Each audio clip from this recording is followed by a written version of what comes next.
Ya kalian itu nggak bisa apa-apa gimana? Maksudnya kamu adu mujizat gitu?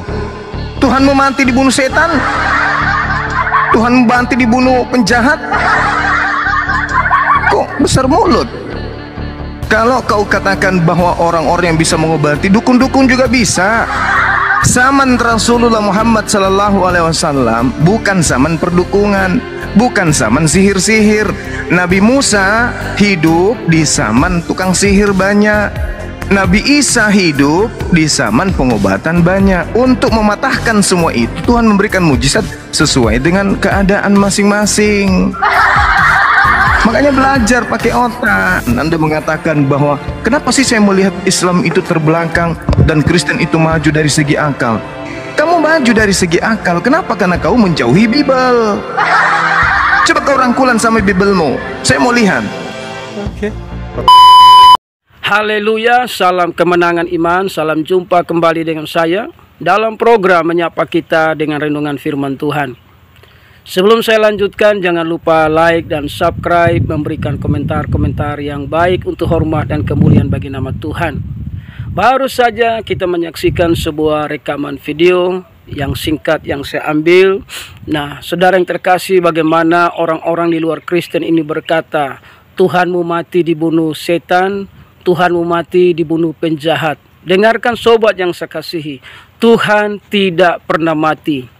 Tuhan tidak bisa dibunuh oleh siapapun, saudara yang terkasih.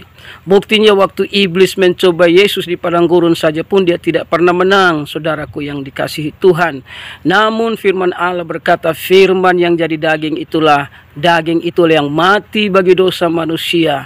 Makanya di hari yang ketiga dia bangkit dari kematian sesuai dengan perkataannya. Jadi Yesus mati sesuai dengan perkataannya, dia bangkit sesuai dengan perkataannya. Karena di dalam tubuh manusia yang kudus dan benar itu adalah firman Allah yang dahsyat, yang luar biasa, yang tidak bisa kalah dengan cara apapun. Karena firman jadi manusia dan manusia itu jadi penebus. Karena dia memiliki darah yang kudus, darah yang ajaib. Nah, yang kedua dia berkata bahwa setan itu bisa buat mujizat. Memang setan juga bisa buat mujizat. Kita mau lihat dari zamannya Musa, bagaimana ilmu-ilmu sihir itu juga mereka punya kuasa. Orang-orang yang punya ilmu-ilmu sihir bisa menunjukkan kuasa setan, saudara. Namun ada satu hal yang setan tidak bisa lakukan, yaitu setan tidak bisa mengampuni dosa manusia. Dan ini juga tidak bisa dilakukan oleh agama manapun.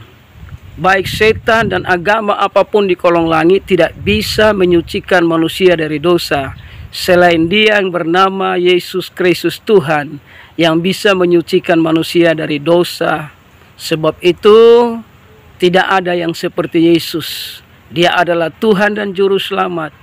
Dia datang ke dalam dunia karena kehendak Bapa di sorga. Karena begitu besar kasih Allah akan dunia ini, sehingga dia mengurniakan anaknya yang tunggal, agar setiap orang yang percaya kepadanya tidak binasa, melainkan beroleh hidup yang kekal.